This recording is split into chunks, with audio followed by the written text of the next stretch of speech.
Imagine discovering that the person you trusted most in the world, your own husband, has secretly put a price tag on your life. Tonight, I'm sharing the shocking true story of Elena Rodriguez, a woman whose world shattered when she overheard. A conversation that would change everything. What happened next will leave you speechless. Before we jump back in, tell us where you're tuning in from. And if this story touches you, make sure you're subscribed, because tomorrow I've saved something extra special for you. The rain drummed against the windows of the small cottage in Millbrook, Oregon, as Elena Rodriguez folded the last of her husband's work shirts, 28 years old, with gentle brown eyes and calloused hands from years of cleaning houses. She had always believed that love meant sacrifice. For 3 years of marriage to Marcus Rodriguez, sacrifice had been her daily routine. Marcus worked construction when jobs were available, which wasn't often in their economically struggling town. Elena supplemented their income by cleaning homes. For the wealthy families on Hillcrest Avenue, scrubbing floors and washing dishes for people who barely acknowledged her existence.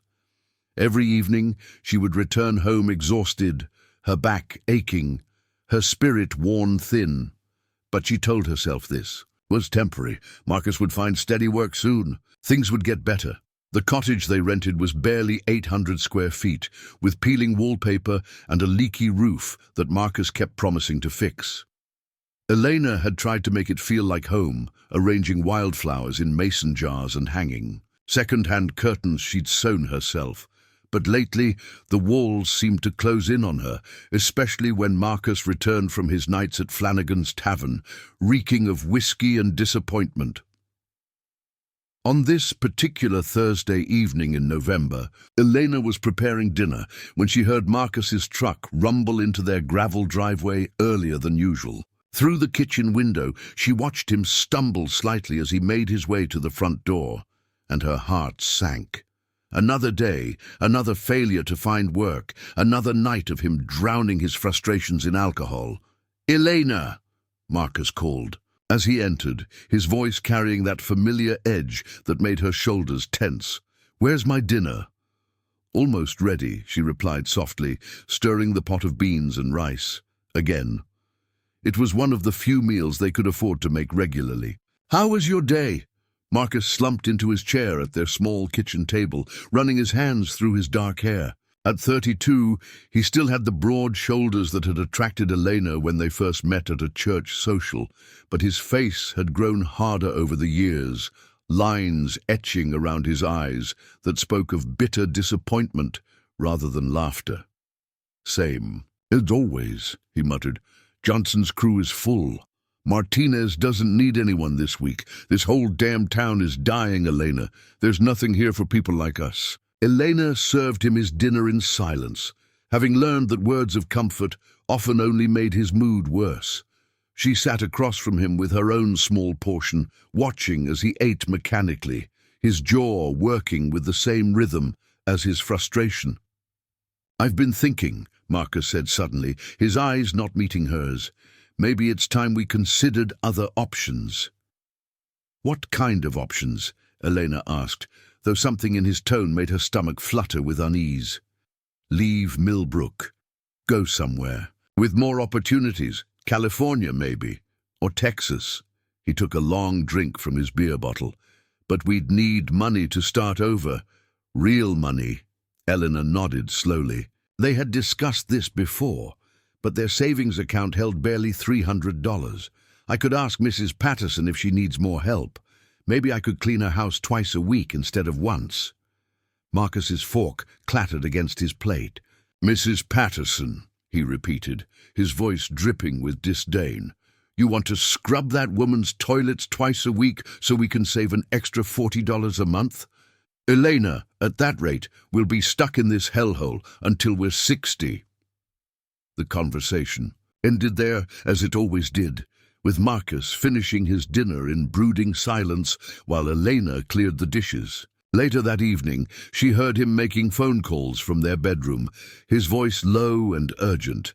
When she passed by the door, she caught fragments of conversation, mentions of money, of opportunities, of making it work.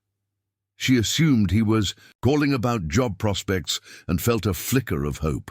The next morning, Marcus was unusually cheerful. He kissed Eleanor's forehead before she left for work, something he hadn't done in months, and told her he might have good news soon. Elena spent her day at the Hendricks mansion, scrubbing marble floors and polishing silver, allowing herself to imagine that maybe things were finally turning around for them.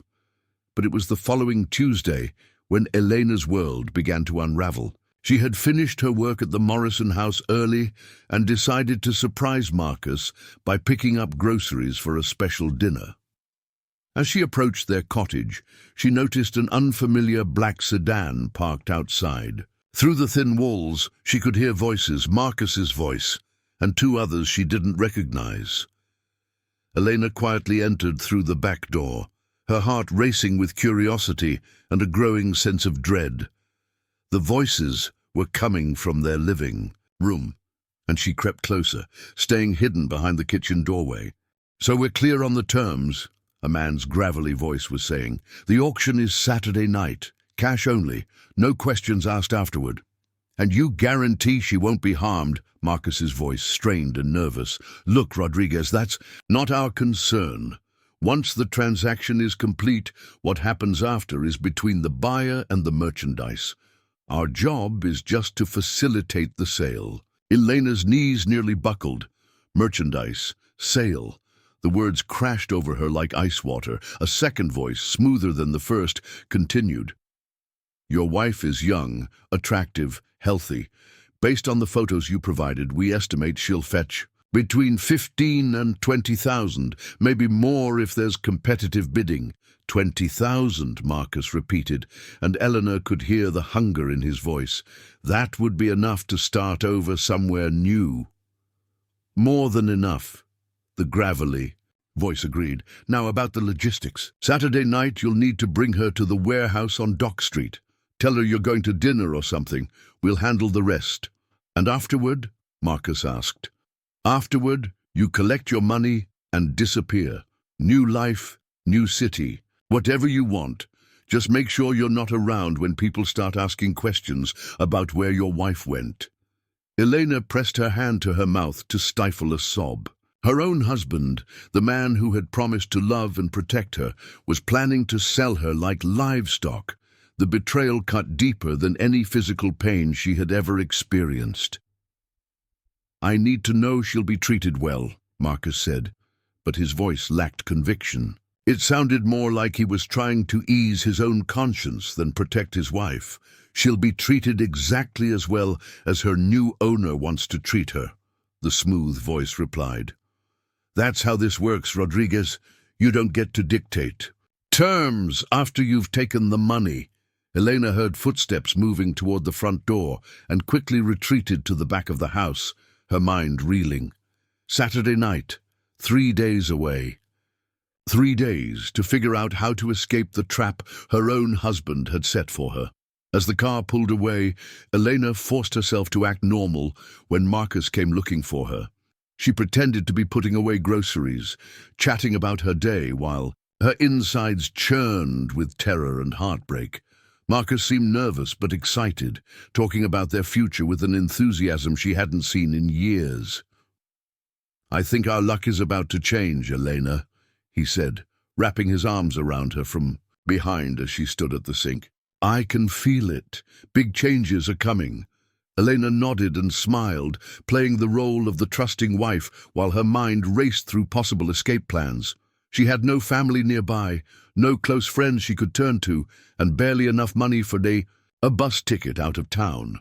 Worse, she realized that even if she ran, Marcus knew where she worked, knew her routines. He could track her down easily. That night, as Marcus slept beside her, Elena stared at the ceiling and tried to make sense of how her life had come to this moment. She thought about the girl she had been at 25, full of hope and dreams, believing that marriage to Marcus would be the beginning of a beautiful life together. She remembered their wedding day, dancing to their song while her mother wiped away tears of joy. How had that hopeful young woman become merchandise in her own husband's eyes. The next morning, Elena went through the motions of her regular routine, but everything felt different.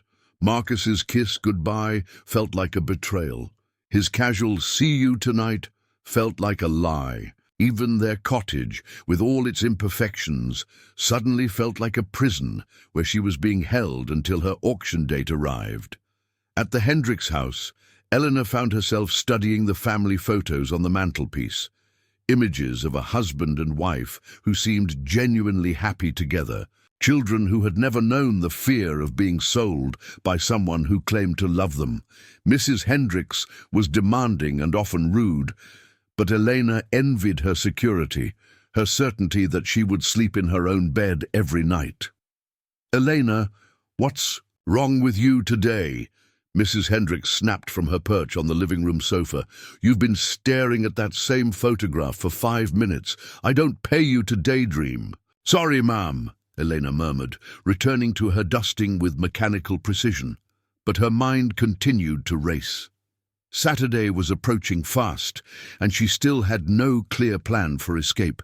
Even worse, she realized that part of her was paralyzed. Not just by fear, but by a devastating sense of worthlessness. If her own husband could see her as nothing more than an object to be sold, what value did she really have? Maybe Marcus was right. Maybe $20,000 was more than she was worth as a person. The thought terrified her more than anything. Eldes, that she might be starting to believe what Marcus apparently already believed about her. As Thursday evening approached, Eleanor returned home to find Marcus in an unusually good mood. He had even attempted to clean the kitchen, though his efforts were clumsy and half-hearted. He greeted her with a smile that once would have warmed her heart, but now filled her with dread. "How about we go out for dinner Saturday night?" he suggested. "Casually. That new place on Dock Street. We could use a night out, don't you think?" Preparing and narrating this story took us a lot of time, so if you are enjoying it, subscribe to our channel. It means a lot to us. Now, back to the story. Elena's blood turned to ice. Dock Street, the warehouse where her auction was planned. Marcus was already setting the trap, speaking to her as if he cared about her happiness while planning her destruction. "That sounds nice," she managed to say, her voice steady despite the terror coursing through her veins. As Marcus smiled and talked about their Saturday evening plans, Elena realized with crystal clarity that she was completely alone in the world. The man she had trusted with her life was about to hand her over to strangers for money. In less than 48 hours, she would either find a way to save herself or she would disappear forever. The rain continued to fall against their cottage windows, and Elena listened to it while Marcus talked, wondering if these might be among the last sounds of freedom she would ever hear. Friday morning arrived with deceptive normalcy. Elena woke before dawn, her body trembling from a sleepless night filled with nightmares about warehouses and strangers with hungry eyes. Marcus slept peacefully beside her, one arm thrown across her waist in what once felt like protection, but now felt like ownership. She carefully slipped from beneath his arm and padded to the bathroom, where she stared at her reflection in the cracked mirror. The woman looking back at her had Elena's face, but something fundamental had changed. Her eyes held a hardness that hadn't been there a week ago, a steely determination born from desperation. She was no longer the passive woman who accepted whatever life handed her. Tomorrow night, she would either save herself or die trying. Elena dressed quietly and left for work without waking Marcus. As she walked through the empty streets of Millbrook, she formulated the beginnings of a plan. It was dangerous, possibly foolish, but it was the only option she could see. At the Morrison house, Eleanor found herself studying the family's security system, a sophisticated setup with cameras and motion sensors that connected directly to the police station. Mrs. Morrison had mentioned it proudly during Elena's first week, explaining how it made her feel safe when her husband traveled for business.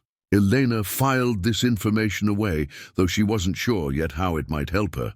"Elena, I need you to clean the guest room thoroughly today," Mrs. Morrison announced over her morning coffee. "My sister is visiting from Portland this weekend, and you know how particular she is." Elena nodded and began her work, but her mind was elsewhere. Portland, a city large enough to disappear in, far enough from Millbrook that Marcus might not think to look for her there. But she would need money for a bus ticket, and she had barely $30 in her purse. As she cleaned the guest room, Eleanor noticed Mrs. Morrison's jewelry box sitting open on the dresser. Inside, she could see several pieces of expensive jewelry. Rings, necklaces, earrings that probably cost more than Elena earned in a year. For a moment, the thought crossed her mind to take something, just enough to buy her freedom. But even in her desperation, Elena couldn't bring herself to steal from the people who trusted her in their homes. Instead, she focused on her work and tried to think of legal ways to raise money quickly. She could sell her few possessions, but they weren't worth much. She could ask for an advance on her wages, but that would require explaining why she needed money urgently, and she couldn't risk word getting back to Marcus. The day passed in a blur of cleaning and planning. Elena found herself memorizing details about the Morrison house, the location of the back door key, the timing of the security system's nightly activation, the fact that the family often left for weekend trips without warning. Information that might be useful if she needed a place to hide. When evening came, Eleanor returned home to find Marcus pacing the living room, his phone pressed to his ear. He glanced up when she entered, his eyes bright with nervous energy. "Yeah. She just walked in," he said into the phone. "Tomorrow night, 8 o'clock sharp, she'll be there." He ended the call and turned to Elena with a smile that made her skin crawl.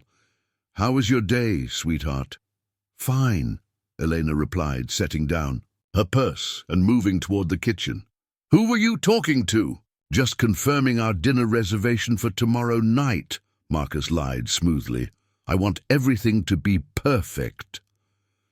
Elena nodded and began preparing dinner, her hands steady despite the storm raging inside her. She had less than 24 hours to figure out how to save herself, and Marcus was already finalizing the details of her sale. As they ate dinner, Marcus talked excitedly about their future plans. He had it all figured out. They would move to Austin, Texas, where he had a friend who could help him get into the construction business. They would rent a nice apartment, maybe even buy a house eventually. Elena listened to his fantasies while knowing that they would never see Austin together. By Sunday morning, she would either be free or dead, and Marcus would be $20,000 richer. "You seemed quiet tonight," Marcus observed, reaching across the table to squeeze her hand. "Are you excited about tomorrow?" Elena forced a smile. "Just tired. It's been a long week." "Well, after tomorrow night, everything changes," Marcus said, his thumb stroking across her knuckles. "You'll see. All our problems will be solved. That night." Elena lay awake, listening to Marcus's breathing, waiting for him to fall into deep sleep. When she was certain he wouldn't wake, she slipped out of bed and went to the kitchen, where she quietly gathered supplies: a small knife from the drawer, matches from beside the stove, the emergency flashlight from the junk drawer. She hid these items in her purse, along with what little money she had. She also wrote a letter, though she wasn't sure who would ever read it. In it, she explained what Marcus had planned, named the men who had visited their house, and described the warehouse on Dock Street. If something happened to her, if she didn't survive the next day, maybe the letter would help police understand what had occurred. Saturday dawned grey and cold, with a sharp wind that rattled the windows and sent leaves skittering across the roads. Elena went through her morning routine mechanically, but every small action felt significant.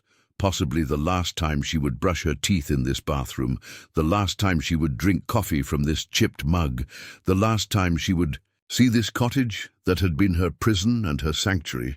Marcus was unusually attentive, bringing her coffee in bed and talking about the special dinner they would have that evening. His kindness felt like acid on her skin, knowing it was all part of the elaborate deception he had constructed. "I need to run some errands today," Marcus announced after breakfast. "Last-minute preparations for tonight." Elena nodded, relieved to have him out of the house. The moment his truck disappeared down the street, she sprang into action. She packed a small bag with her few valuable possessions, her mother's ring, some photographs, a change of clothes. She hid the bag under the loose floorboard in their bedroom, where Marcus would never think to look. Then she called Mrs. Morrison. "Elena, what are you calling on a Saturday?" Mrs. Morrison's voice was sharp with annoyance. "I'm sorry to bother you, Mom, but I wanted to ask about extra work. I could come in today if you need anything cleaned before your sister arrives." There was a pause. "Actually, that's perfect timing. I could use help preparing the house. Can you be here in an hour?" Elena confirmed and hung up, her heart racing. She had just bought herself several hours away from the cottage, away from Marcus's watchful eyes. More importantly, she had positioned herself at the Morrison house, where she might be able to implement the desperate plan that had been forming in her mind. At the Morrison house, Eleanor worked with fierce concentration, cleaning every surface, until it gleamed while her mind ran through the details of her escape plan. The house would be empty by evening. Mrs. Morrison had mentioned that the family was attending a wedding in the next town and wouldn't return until late Sunday. The security system would be active, but Elena had watched Mrs. Morrison disarm it dozens of times and knew the code. As evening approached, Elena's phone buzzed with a text from Marcus. "Heading home soon. Can't wait for our special dinner tonight. Love you." Elena stared at the message, feeling nauseated by the casual cruelty of it. Marcus could text "love you" while planning to sell her to strangers. The depth of his betrayal was breathtaking. She finished her work at the Morrison house and returned home, where she found Marcus in their bedroom, getting dressed in his best shirt and pants. He had even put on cologne, as if he were preparing for a legitimate date, rather than a human trafficking transaction. "You look beautiful," he said, when Elena emerged from the bathroom in her only good dress. The compliment felt like a knife in her chest. They drove to Dock Street in Marcus's truck, the radio playing softly while Elena's heart hammered against her ribs. She studied the route carefully, memorizing landmarks and calculating distances. The warehouse district was on the opposite side of town from the Morrison house, but she could cover that distance on foot if necessary. The restaurant Marcus had chosen was a small place called Tony's Diner, dimly lit and nearly empty. Elena realized he had selected it because it was close to the warehouse, where her auction would take place. Every detail had been planned. As they ate dinner, Marcus kept checking his watch. Elena picked at her food, her stomach too twisted with anxiety to manage more than a few bites. She was hyper-aware of everything. The way the fluorescent lights flickered overhead, the sound of cars passing on the street outside, the weight of the small knife in her purse. "Eleanor," Marcus said suddenly, his voice softer than it had been, "in months. I want you to know that everything I've done for us, for our future." Elena looked up from her untouched meal to meet his eyes. "What do you mean?" Marcus reached across the table and took her hand. "Sometimes a man has to make difficult choices, hard choices. But if it means we can finally have the life we deserve, then it's worth it." The words were so close to a confession that Elena's breath caught in her throat.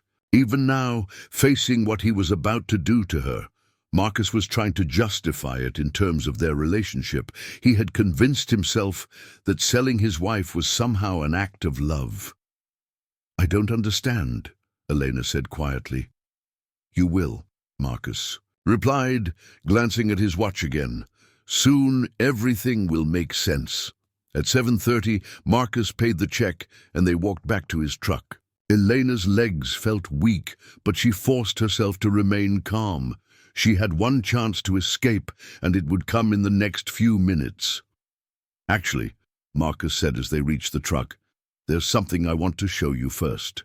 A surprise." He guided her away from the restaurant toward a cluster of warehouses a few blocks away. Elena's heart rate spiked as she recognized the area from her earlier reconnaissance. This was it. The moment when Marcus would deliver her to the men who had bought her. The warehouse Marcus led her to was nondescript, with a single metal door and no windows. Light seeped from beneath the door, and Elena could hear voices inside. Multiple men talking in low tones. Her auction was about to begin. Marcus knocked on the door in a specific pattern. 3 quick taps, then 2 slower ones. The door opened. To reveal a man Elena recognized from Tuesday's conversation, the one with the gravelly voice. He was older than she had expected, maybe 60, with silver hair and cold blue eyes that assessed her like she was livestock. "Right on time," the man said, stepping aside to let them enter. "She's even prettier than the photos." Elena stepped inside and immediately understood the full horror of her situation.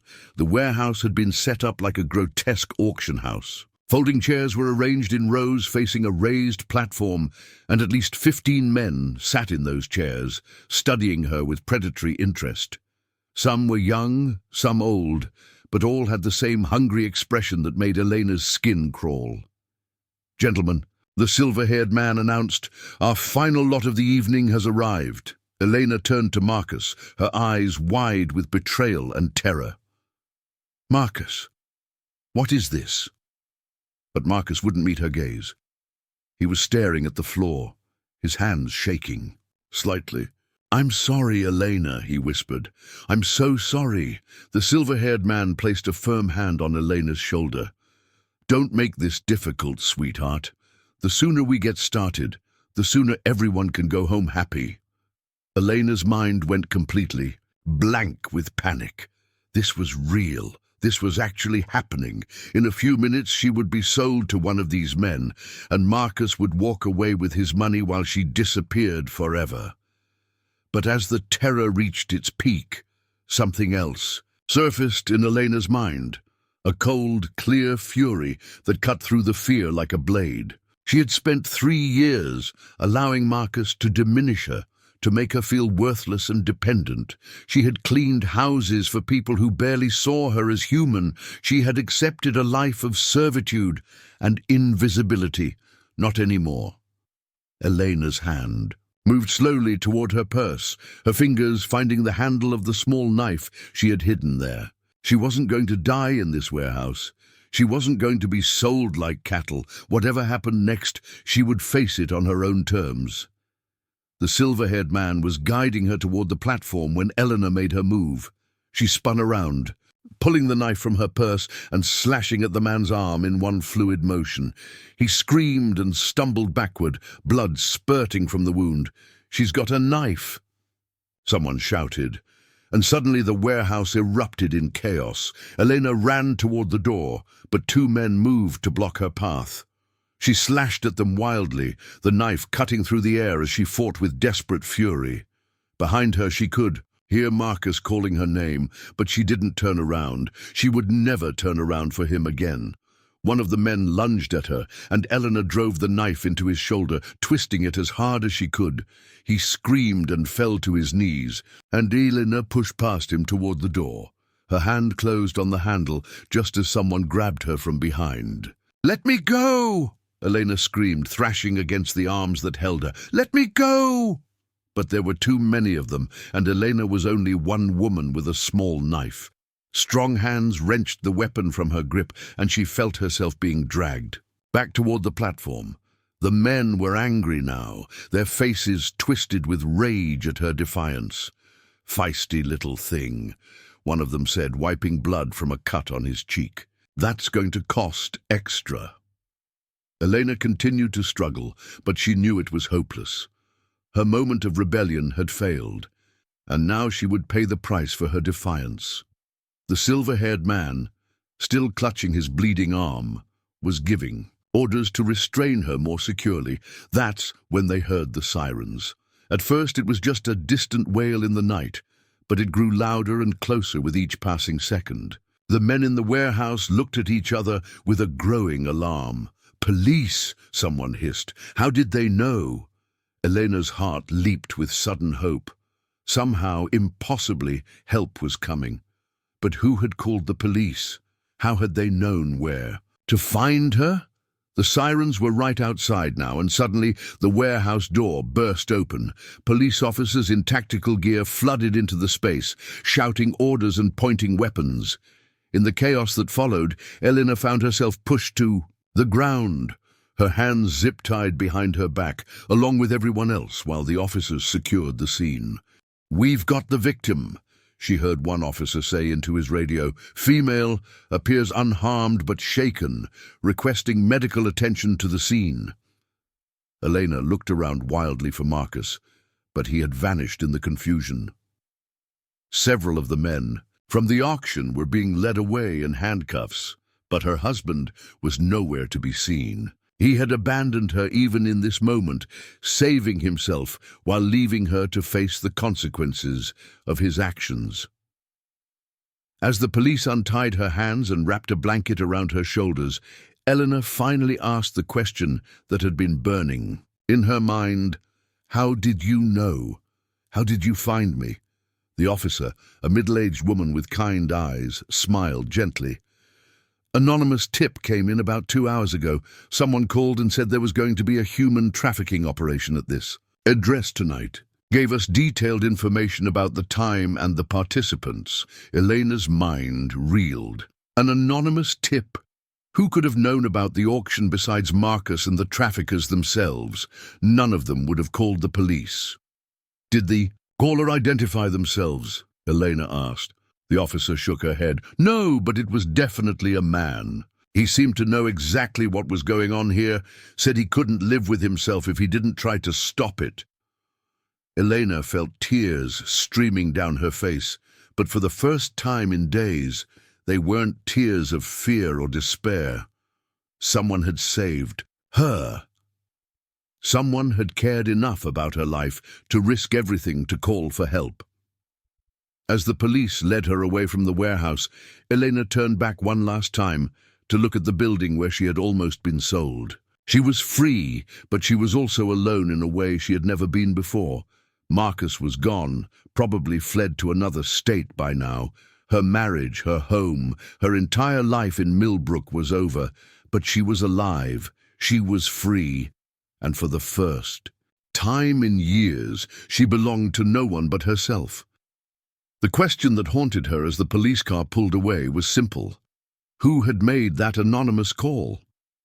Who had saved her life, and why?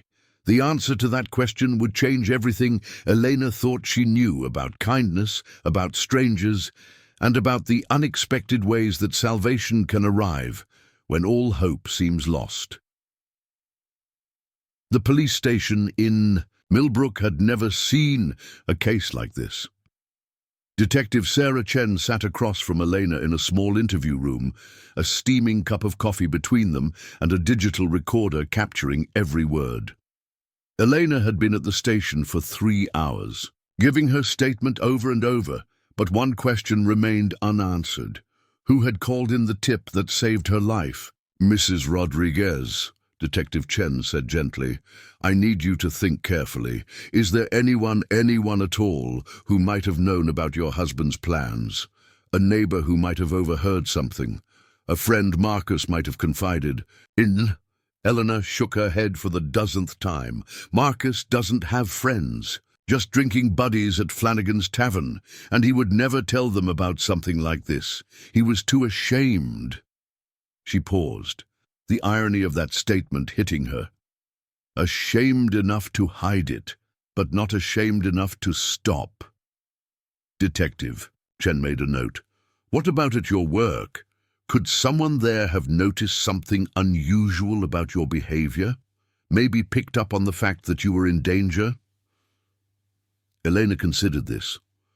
Over the past week, she had been distracted and nervous while cleaning the various houses on her route.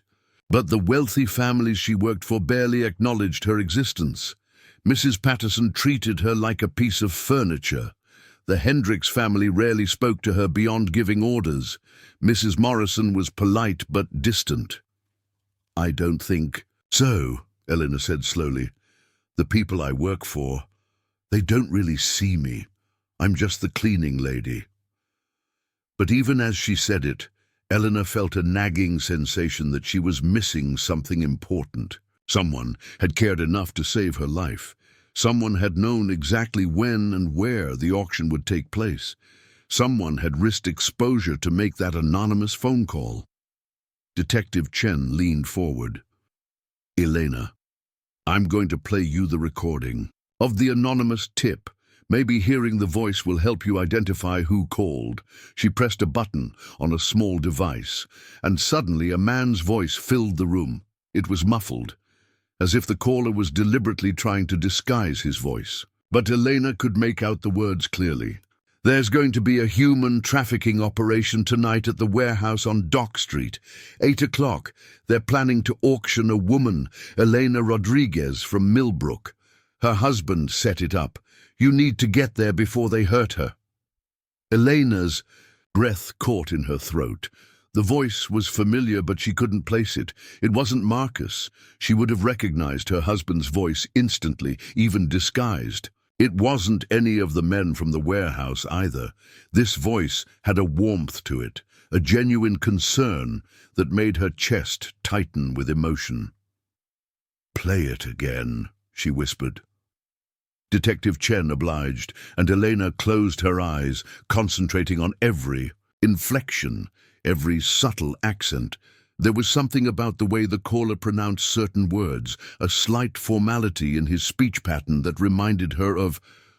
"Oh my God," Elena breathed, her eyes flying open.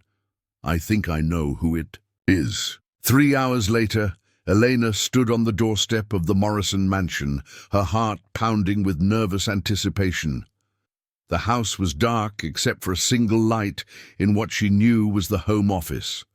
Through the window, she could see a figure, hunched over a desk, working late into the night. Elena rang the doorbell and waited, her hands trembling slightly. After what felt like an eternity, the door opened to reveal James Morrison, dressed in a casual sweater and jeans instead of his usual business attire.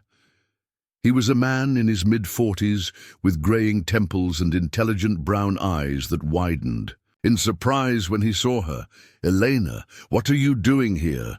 It's nearly midnight," and he stopped mid-sentence, taking in her appearance.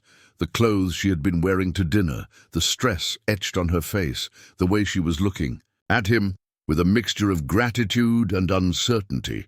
"You called the police," Elena said quietly. It wasn't a question. James Morrison stood frozen in his doorway for a long moment, and Eleanor could see the internal struggle playing out across his features. Finally, his shoulders sagged slightly, and he stepped aside to let her in. "How did you know?" he asked as they walked into his living room.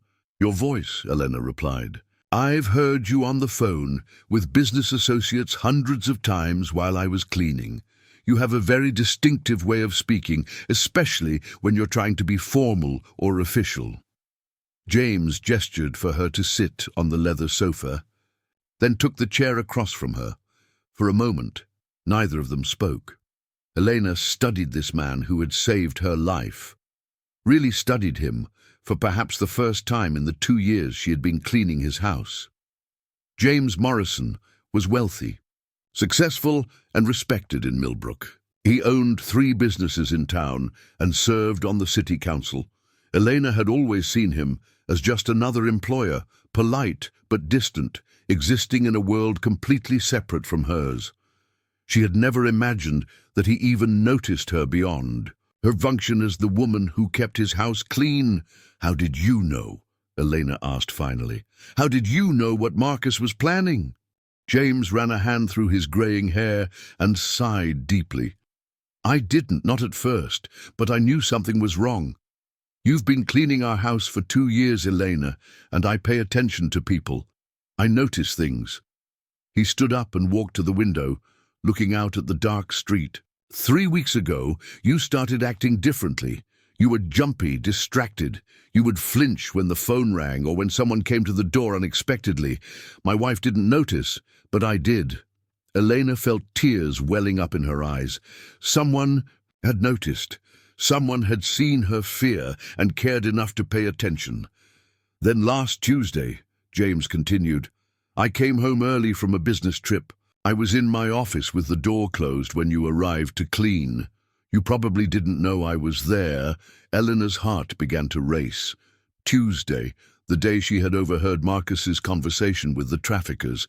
I heard you on your phone in the kitchen, James said, turning back to face her. You were crying, talking to someone, I think it was your sister in California, telling her that you were scared, that Marcus was planning something terrible, but you couldn't prove it. You said you thought he was going to hurt you, but you didn't know how or when.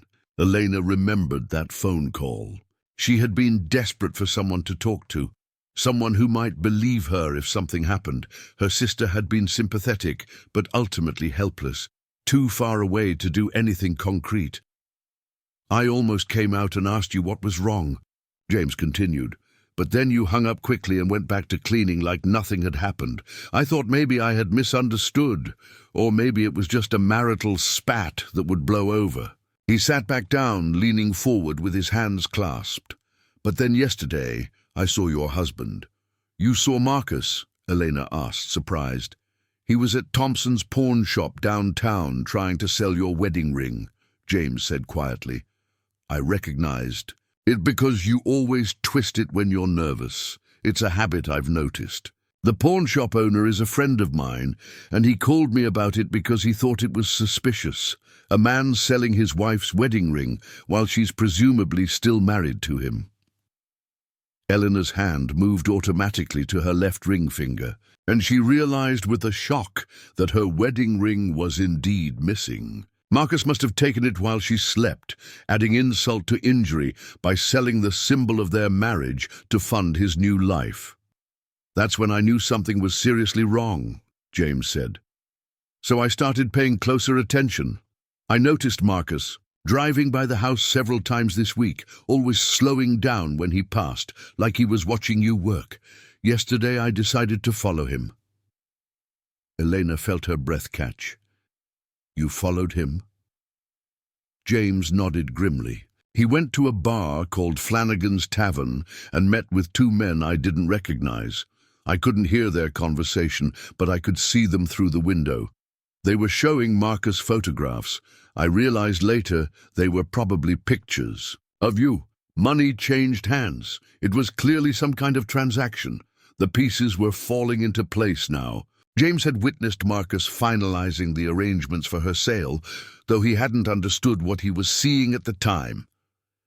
I still didn't know exactly what was happening, James continued, but I knew it involved you and that you were in danger.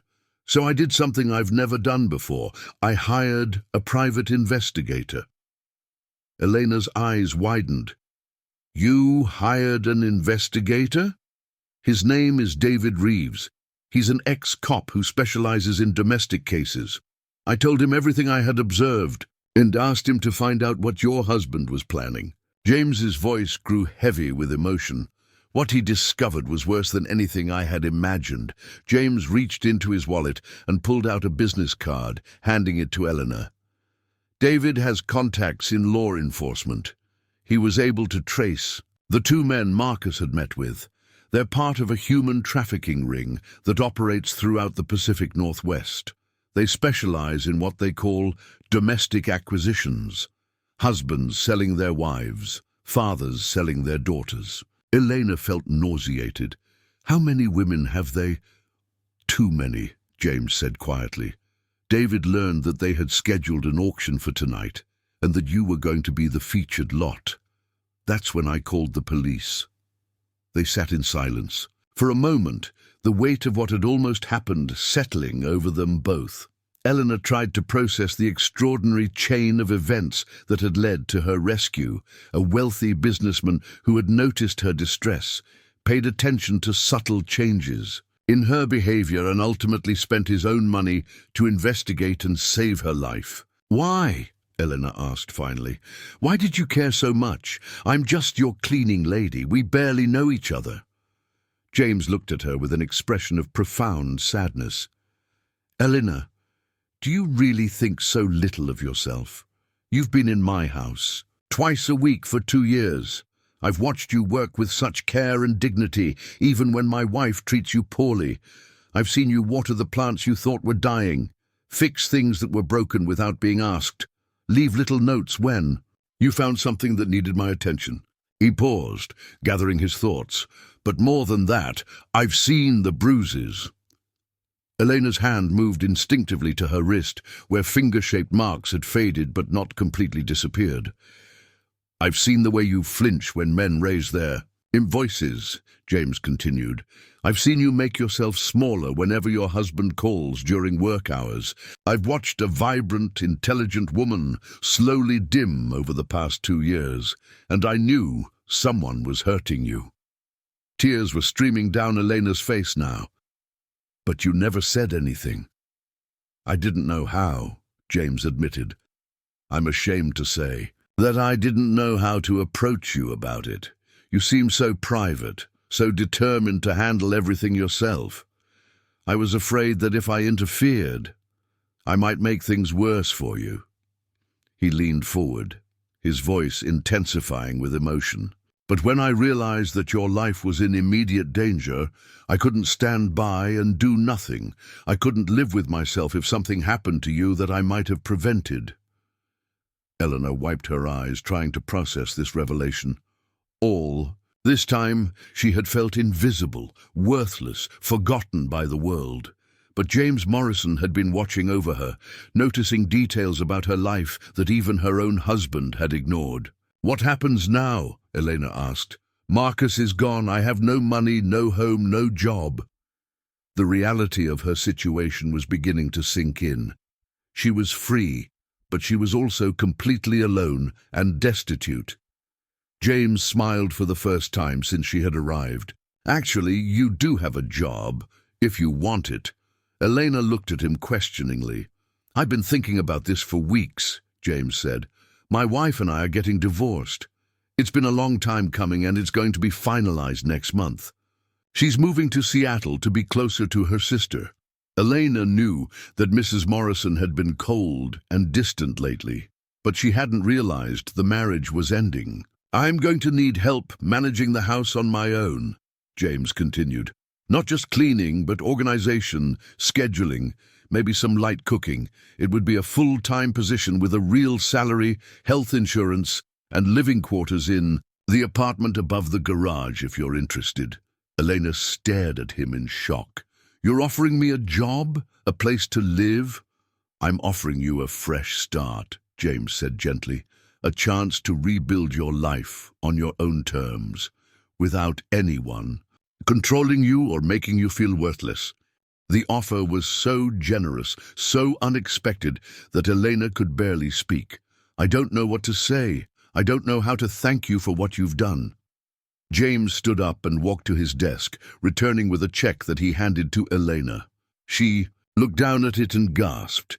It was made out for $5,000. "Consider it back to pay for all the extra work you've done over the years without being compensated," James said, "and a sign of good faith for the future." Elena stared at the check, overwhelmed by the kindness of this man who had saved her life and was now offering her a future. "Why are you doing this? Why are you being so kind to me?" James was quiet for a long moment, and when he spoke, his voice was soft with memory. 20 years ago, I was married to someone else. My first wife, Catherine. She was beautiful, kind, intelligent. Everything I thought I wanted in a partner." He walked back to the window, his reflection ghost-like in the dark glass. "But Catherine had a secret. Her first husband had been abusive, and even though she had divorced him, she lived in constant fear. She never told me the full extent of what she had endured, but I could see the signs, the same signs I've seen in you. Eleanor felt her heart constrict with sympathy.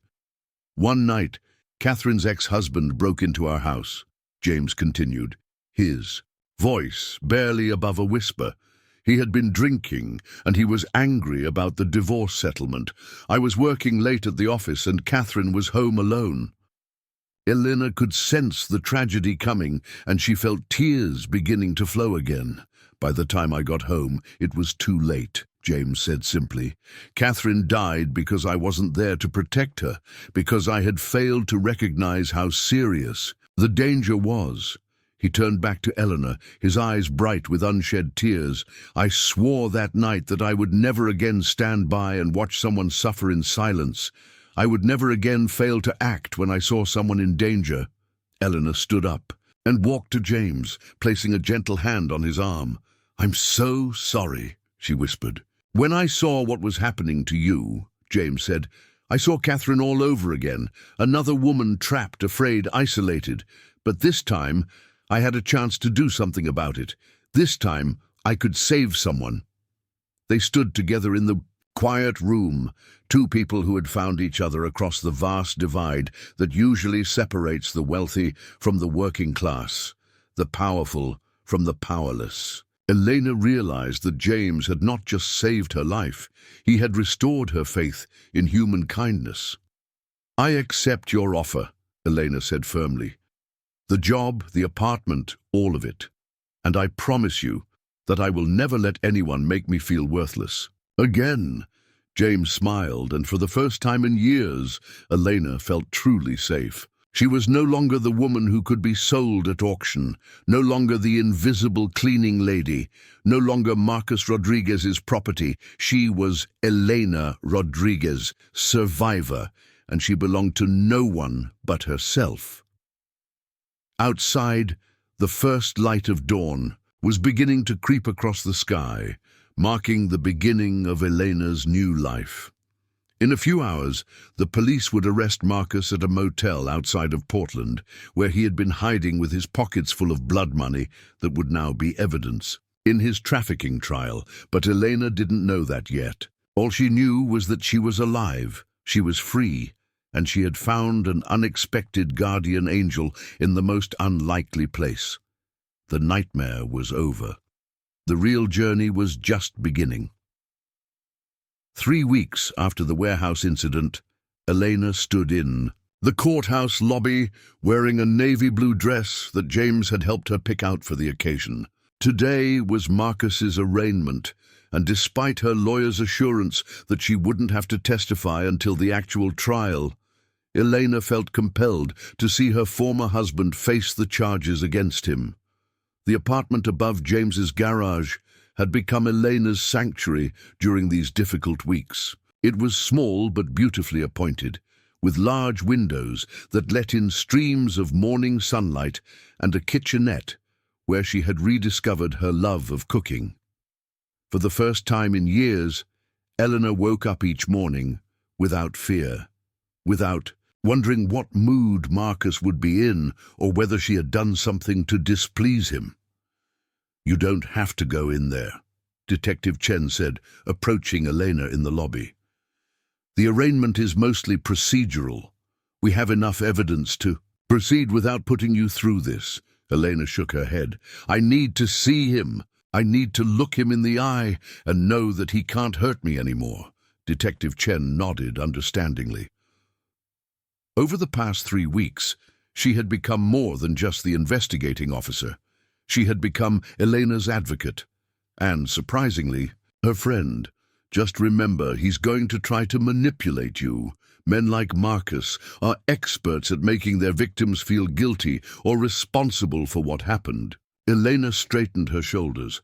"I'm not his victim anymore." They entered the courtroom together, and Elena took a seat in the gallery.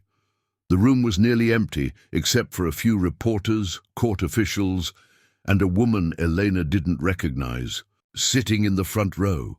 When Marcus was led in wearing an orange jumpsuit and handcuffs, Elena felt her heart skip, but not from fear, from anger.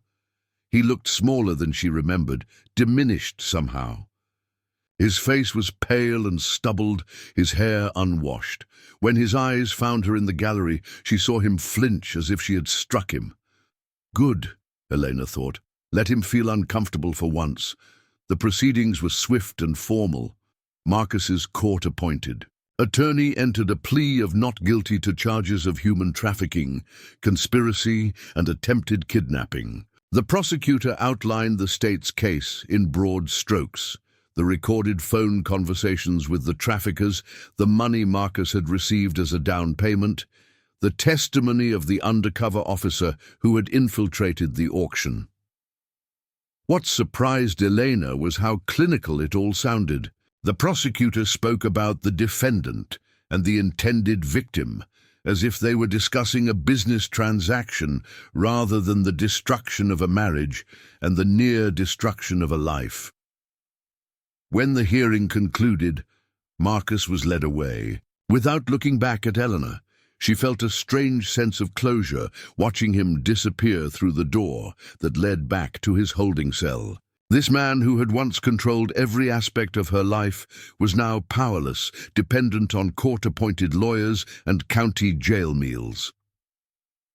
As Eleanor gathered her purse to leave, the woman from the front row approached her.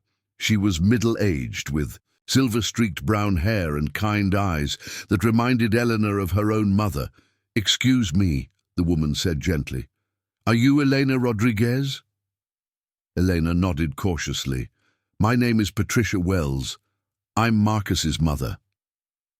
Elena felt her breath catch. She had met Patricia only twice during her marriage to Marcus. Brief, awkward encounters where Marcus's mother had been polite but distant. Elena had always sensed that Patricia disapproved of their marriage, though she had never understood. "Why, Mrs. Wells?" Eleanor said carefully. "I'm surprised to see you here." Patricia's eyes filled with tears. "I came to apologize to you and to tell you something I should have told you years ago." They walked outside the courthouse together, finding a quiet bench in the small park across the street. Patricia sat down heavily, as if the weight of what she was carrying was physically exhausting.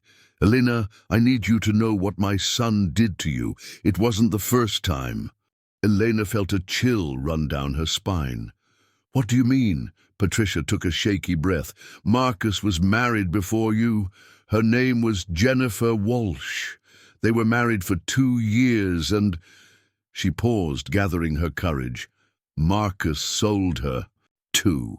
The words hit Elena like a physical blow. He sold his first wife to a man in Nevada who ran what he called a domestic service company, Patricia said, her voice barely audible. "Jennifer disappeared one night, and Marcus told everyone she had run off with another man. But I knew better. I had seen the bruises, heard the arguments. I knew Marcus was capable of terrible things." Eleanor felt nauseated. "Why didn't you report it? Why didn't you warn me?" Patricia began to cry openly now. "Because I was a coward, because Marcus is my son, and despite everything he's done, I couldn't bring myself to believe he would do it again. I told myself that Jennifer's situation was different, that maybe she really had run away." She reached into her purse and pulled out a photograph, handing it to Eleanor.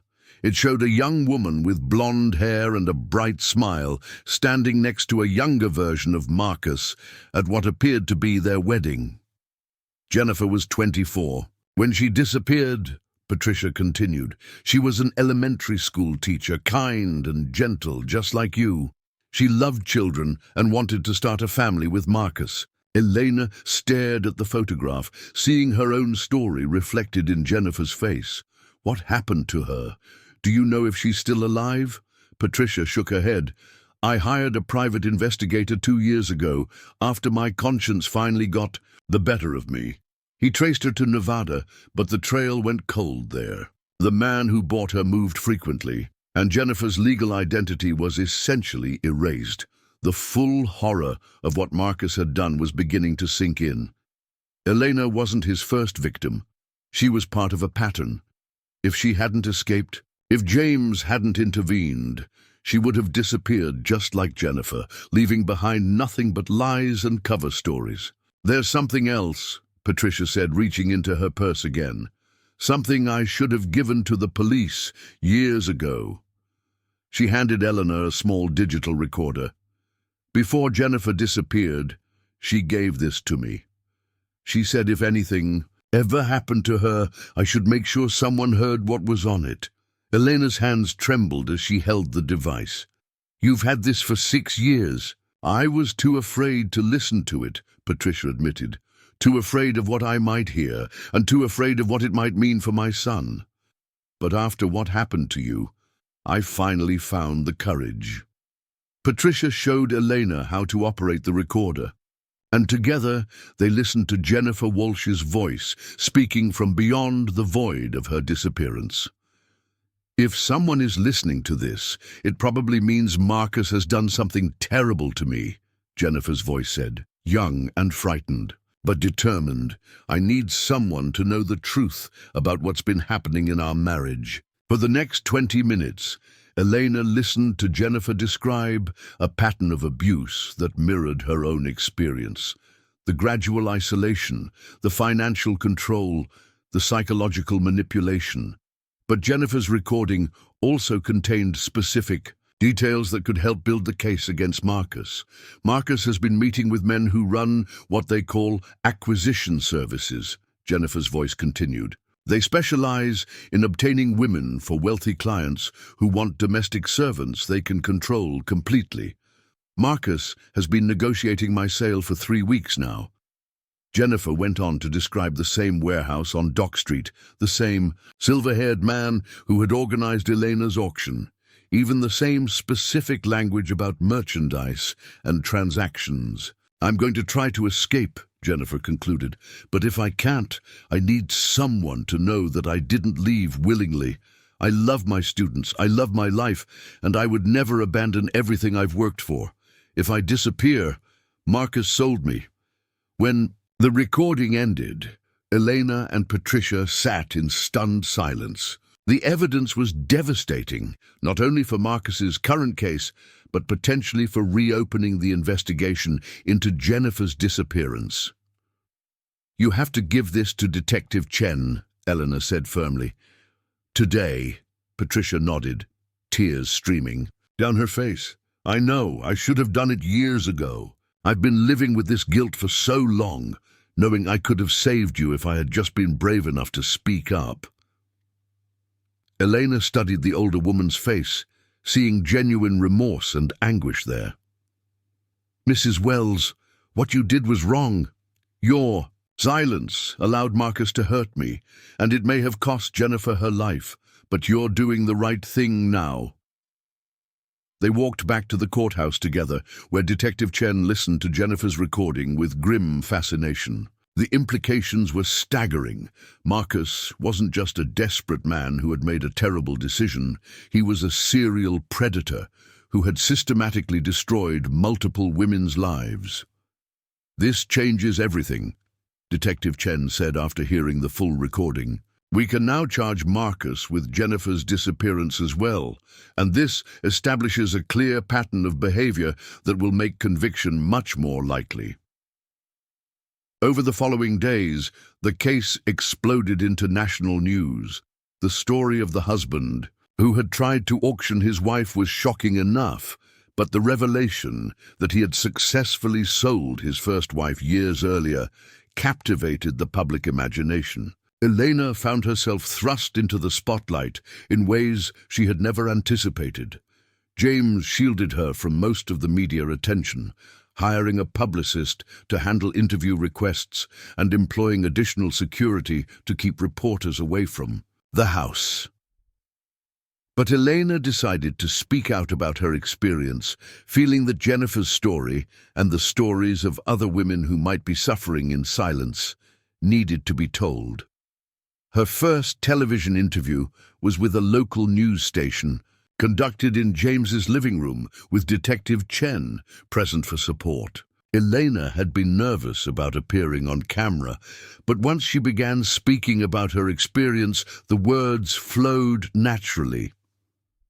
"I want other women to know that they're not alone," Elena said, looking directly into the camera. "I spent years thinking I was worthless, that I deserved the treatment I was receiving. I want them to know that no one deserves to be sold, to be treated as property, to live in fear of the person who's supposed to love them most." The response was overwhelming. Elena received hundreds of letters and emails from women sharing their own stories of abuse, thanking her for speaking out, asking for advice on how to escape dangerous situations. She realized that her experience, as traumatic as it had been, had given her a platform to help others. Working with Detective Chen and a local women's shelter, Elena began developing a program to help identify and assist potential trafficking victims. They created a network of service workers, house cleaners, nannies, home health aides, who were trained to recognize signs of abuse and provide resources to women in danger. "You'd be surprised how much we see," Elena explained to a group of trainees at the shelter. "We're in people's homes. We notice things that others miss: bruises, fearful behavior, controlling husbands who monitor every move their wives make. We can be the eyes and ears that help save lives." Meanwhile, Marcus's trial date was set for early spring. His lawyer attempted to negotiate a plea deal, but the prosecutor, buoyed by the strength of the evidence and the public attention on the case, refused to consider anything less than a full confession and maximum sentencing. Elena threw herself into her new work with James, finding purpose in managing his household and his business affairs. She discovered she had a talent for organization and communication, skills that Marcus had never allowed her to develop or recognize in herself. James treated her as a partner rather than an employee, asking for her input on business decisions and including her in social functions as his personal assistant rather than his domestic help. Elena slowly began to understand her own value, to see herself as the intelligent, capable woman that others had always seen in her. One evening in December, as Eleanor was preparing dinner in James's kitchen, she received a phone call that would change everything once again. Eleanor, the voice, was hesitant, female, speaking with a slight southwestern accent. "This is going to sound crazy, but I think I'm Jennifer Walsh." Elena nearly dropped the phone. "What did you say?" "I saw your interview on the news," the voice continued, stronger now. "When I heard you talk about Marcus, about what he did to you, I knew I had to call. I've been living in Arizona for the past 6 years under a different name. The man who bought me, he's dead now, and I'm free. But I need to tell you what really happened that night I disappeared." Elena sank into a chair, her mind reeling. Jennifer Walsh was alive. Marcus's first wife had somehow survived and escaped, and she was calling to share her story.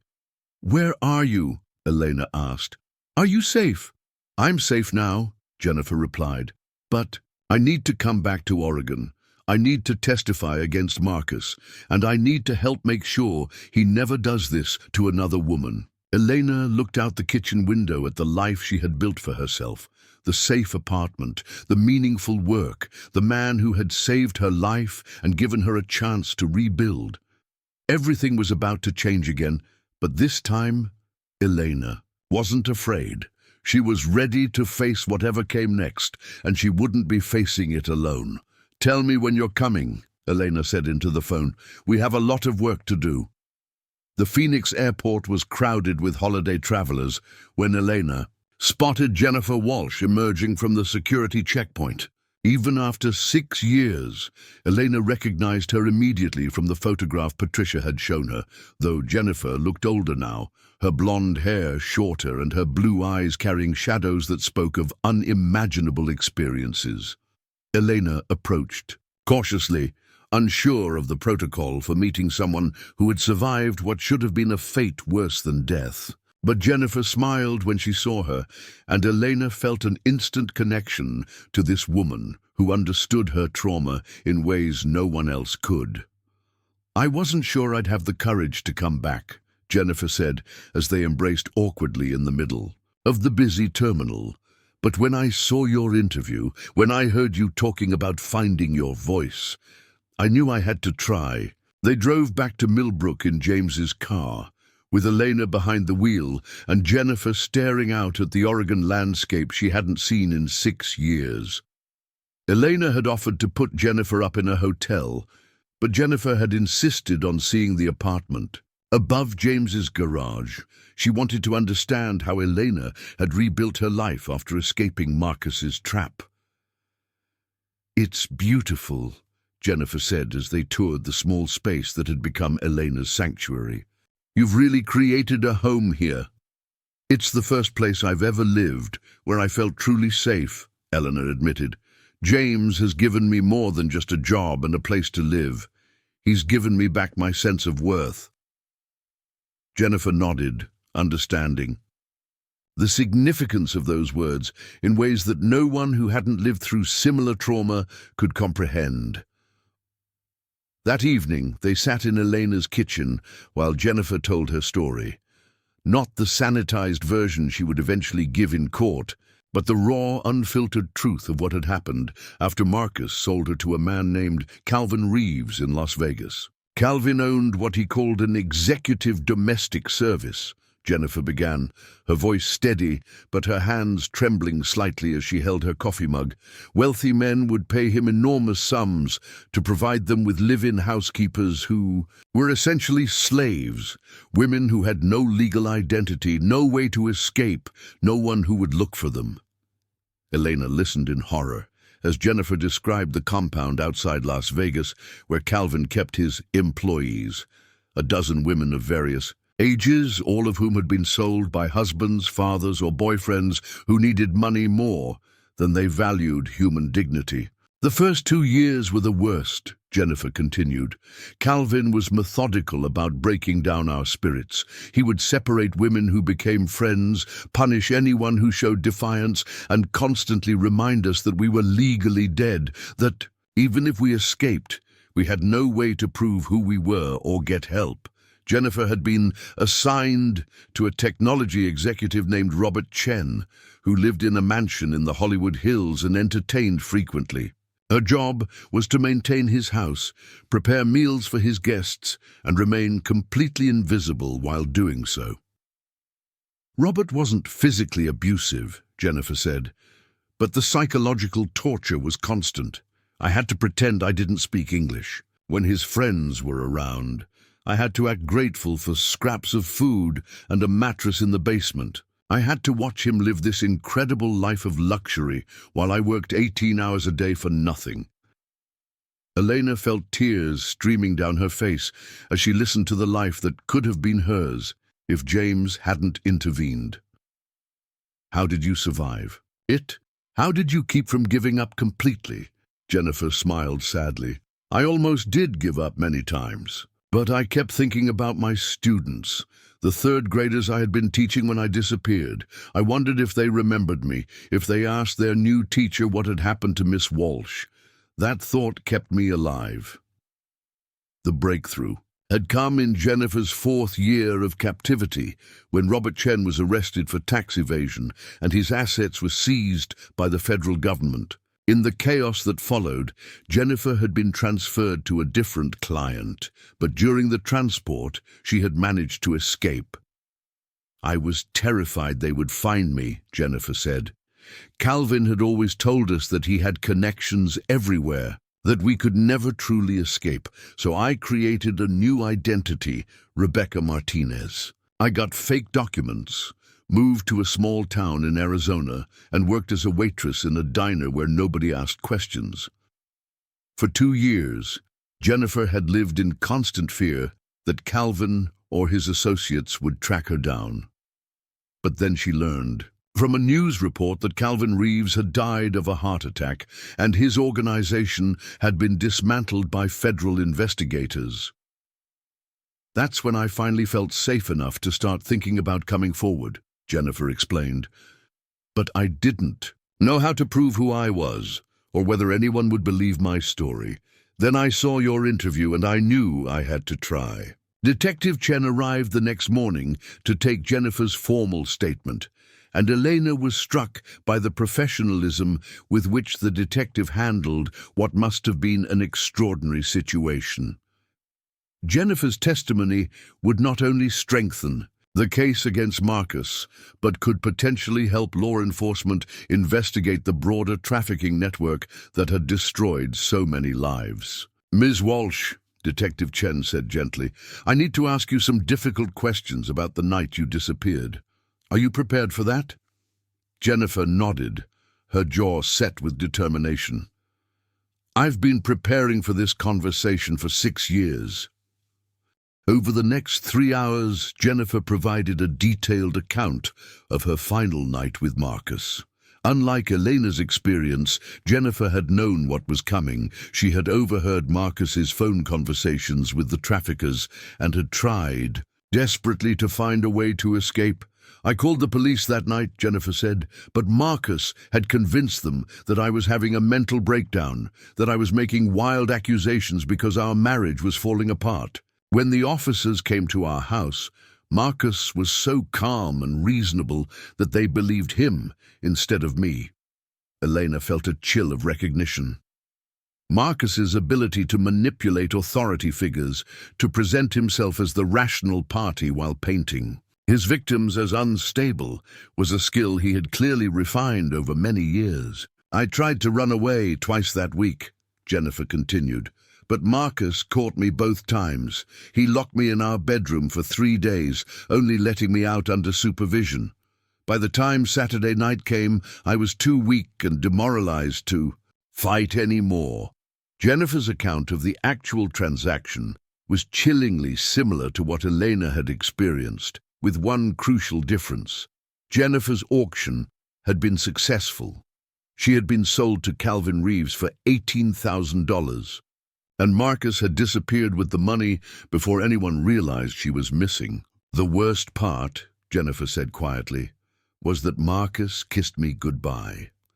After he had sold me, after he had destroyed my life for money, he actually kissed my forehead and told me he was sorry it had to be this way. Elena reached across the table and squeezed Jennifer's hand, understanding the particular cruelty of that gesture in ways that Detective Chen, despite her compassion, could not. The formal process of restoring Jennifer's legal identity proved to be surprisingly complex. She had been declared dead in absentia 3 years earlier, and reversing that declaration required extensive documentation and legal procedures. James, who had quietly been paying for Elena's legal representation, extended his support to Jennifer, as well hiring an attorney who specialized in cases involving trafficking victims. "Why are you helping us?" Jennifer asked James one evening, as they sat in his living room going over legal documents. "You don't know me, and you barely knew Elena before all this started." James was quiet for a moment, and Elena could see him struggling with how much of his personal story to share. Finally, he spoke about Catherine, his first wife, and his failure to protect her from her abusive ex-husband.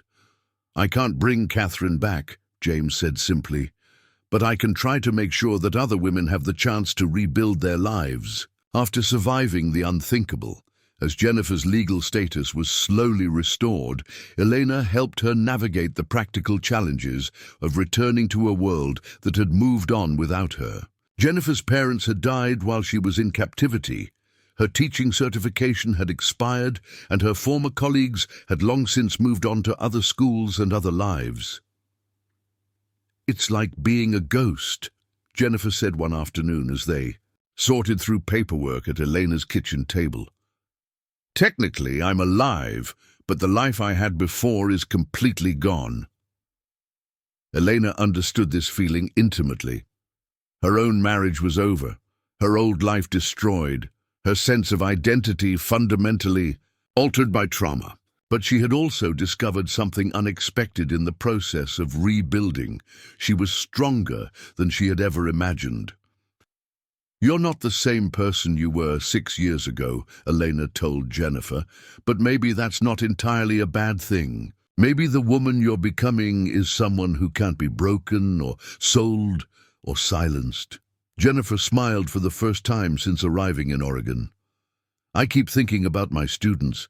They would be in high school now. I wonder if any of them still remember Miss Walsh and what they would think of the woman I've become." As Marcus's trial approached, both women threw themselves into preparation, working with the prosecution team to ensure that every detail of their testimonies was accurate and compelling. The case had attracted national attention, with legal experts calling it one of the most significant human trafficking prosecutions in recent memory. The media attention was overwhelming at times, but Elena had learned to use it strategically, giving interviews that raised awareness about domestic trafficking while protecting the most intimate details of her and Jennifer's experiences. One interview in particular stood out, a prime time special on a major network where Elena and Jennifer appeared together for the first time publicly. The interviewer, a seasoned journalist named Sarah Williams, handled their stories with sensitivity while still asking the hard questions that viewers wanted answered.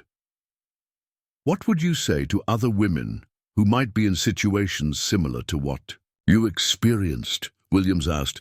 Elena and Jennifer exchanged glances, having discussed this question many times. "I would tell them that they are not alone," Elena said, "and that their lives have value beyond what anyone else assigns to them. And I would tell them that survival is possible," Jennifer added, "even when you think you've lost everything. Even when you think no one will believe you or help you, there is always a way forward." The interview aired on a Sunday night and was watched by more than 12 million people. The response was extraordinary. The National Human Trafficking Hotline reported a 400% increase in calls the following week, and women's shelters across the country saw a surge in requests for help. Elena realized that their story had become larger than just seeking justice for what Marcus had done to them. It had become a catalyst for a broader conversation about domestic trafficking, about the invisible women who disappear from society without anyone noticing or caring enough to look for them. 3 days before the trial was scheduled to begin, Elena received another unexpected phone call. This time, it was from a woman named Maria Santos in California, who had seen the news coverage and believed she had information about another one of Marcus's victims. "I think my sister Rosa was sold by her husband," Maria said, her voice breaking with emotion. "She disappeared 2 years ago, and her husband told everyone she had run away to Mexico. But Rosa would never have left her children behind." Elena felt her heart sink as she realized that Marcus's crimes might be even more extensive than anyone had imagined.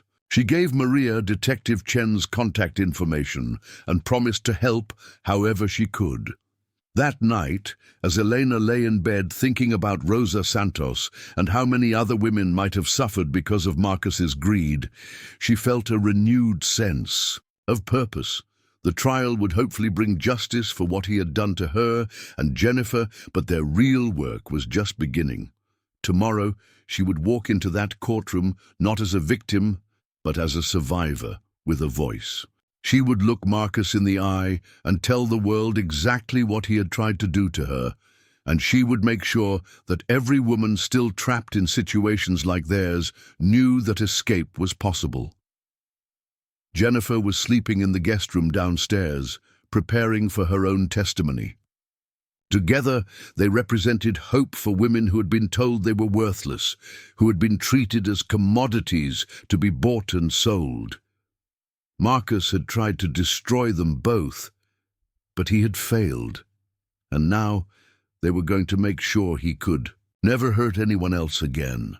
The trial would begin in 3 days, and Elena was ready. The courthouse steps were lined with news vans and protesters when Elena and Jennifer arrived for the first day of Marcus's trial.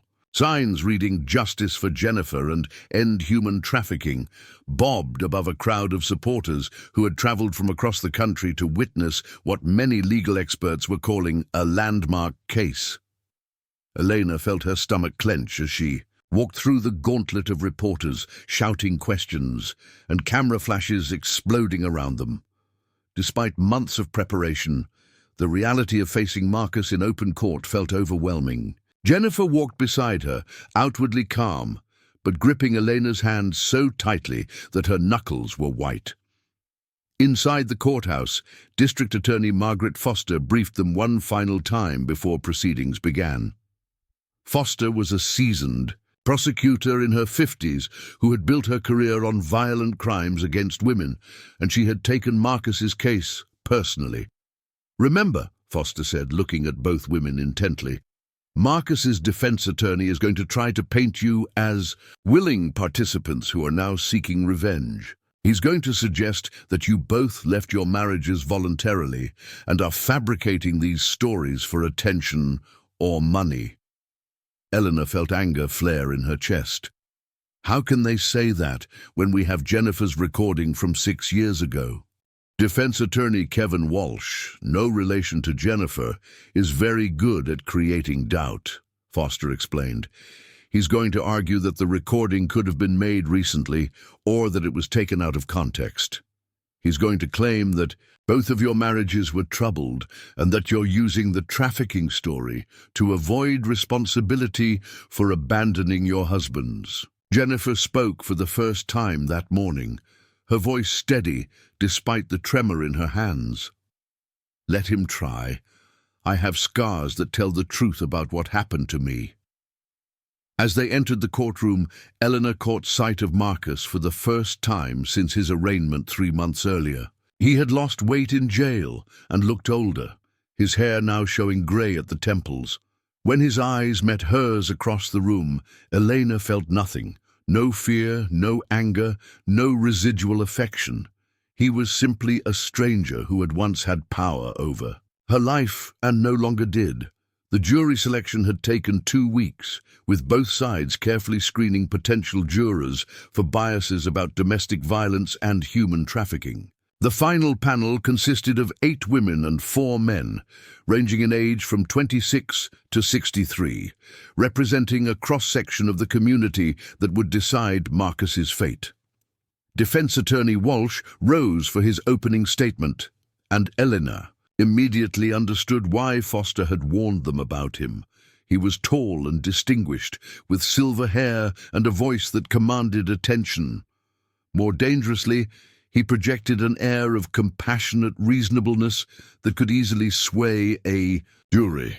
"Ladies and gentlemen," Walsh began, "this case is not about human trafficking. This case is about a marriage that went wrong, about 2 people who made mistakes, and about a woman who has fabricated an elaborate story to avoid taking responsibility for her own choices." Eleanor felt her blood pressure spike as Walsh painted a picture of her as a manipulative woman who had abandoned her marriage and was now seeking revenge and attention through false accusations. "Elena Rodriguez was unhappy in her marriage," Walsh continued, pacing before the jury box. She felt trapped, unfulfilled, perhaps even resentful of her husband's financial struggles. When an opportunity arose to escape that marriage and start a new life with a wealthy benefactor, Mr. James Morrison, she took it. But rather than simply filing for divorce like a reasonable person, she concocted this elaborate trafficking story to make herself appear as a victim rather than a woman who abandoned her vows. The defense attorney was even more brutal in his characterization of Jennifer Walsh. He suggested that she had voluntarily entered into an alternative lifestyle arrangement in Nevada, and that her disappearance had been carefully planned to avoid the stigma of divorce in her conservative community. Jennifer Walsh was an unhappy woman in an unhappy marriage, he said. She made choices. Difficult choices, perhaps unconventional choices, but they were her choices. Now, 6 years later, she has emerged with a story designed to paint her as a victim rather than a woman who chose to leave her old life behind.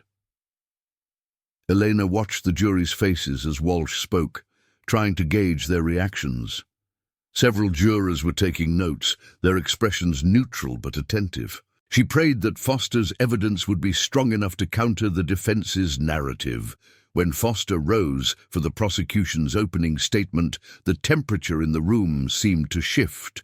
Where Walsh had been smooth and reasonable, Foster was passionate and direct, speaking with the conviction of someone who had seen too many women destroyed by men like Marcus. "Members of the jury," Foster began, "what you're going to hear in this courtroom over the next week is not a story about marriage troubles or unconventional lifestyle choices. You're going to hear about a predator who systematically destroyed the lives of at least 2 women and possibly many more for money." Foster outlined the prosecution's evidence methodically, Jennifer's 6-year-old recording describing Marcus's plan to sell her, the testimony of the undercover officer who had infiltrated the trafficking ring, the recorded phone conversations between Marcus and his trafficker contacts, and the financial records showing money changing hands. "The defense wants you to believe that this is all an elaborate fabrication," Foster said, making eye contact with each juror in turn. "But fabrications don't leave paper trails. Fabrications don't involve multiple independent witnesses.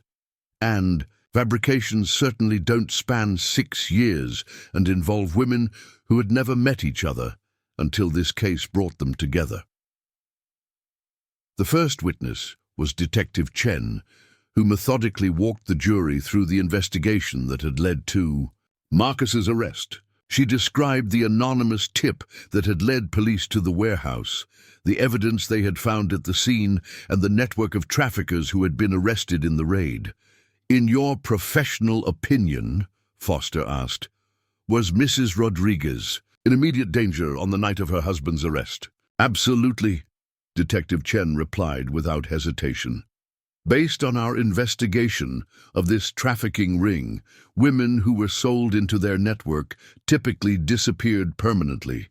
If we hadn't intervened that night, I believe Elena Rodriguez would never have been seen again." The defense's cross-examination of Detective Chen was aggressive but ultimately ineffective. Walsh tried to suggest that the police had been manipulated by Elena's false story, but Detective Chen's professionalism and the weight of the physical evidence made his argument seem desperate.